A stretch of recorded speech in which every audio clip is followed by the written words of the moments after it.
नमस्कार प्रणाम भाई लोग। और आज हम कुछ अपना गांव के चीज देखाएम जो हम लोग के देख के थोड़ा अच्छा लगी। अभी बानी सन हमनी के गाछी में हमनी के जोन गांव बाटे इ नदी किनारा बसल बा।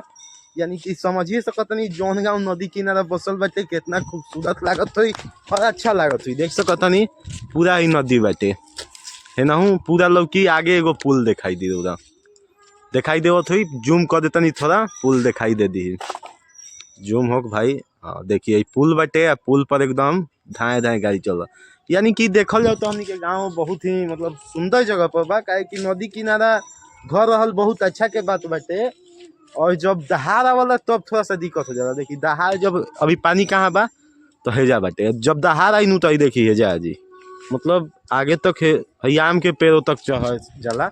यानी कि जब दहाड़ आवाला तब हमनी के थोड़ा सा दिक्कत होला, लेकिन ऐसे कोनो दिक्कत परेशानी ना होला काहे कि गांव के लड़का भी समझदार बान सन। जब पानी आवला तो अपन सब सुरक्षित हो जालन सन आ लापरवाही गर्जियनो ने करला काहे कि जानला कि पानी ज्यादा आयल बाटे अगर छोड़ देम लड़का फैका के तो डूब जाई।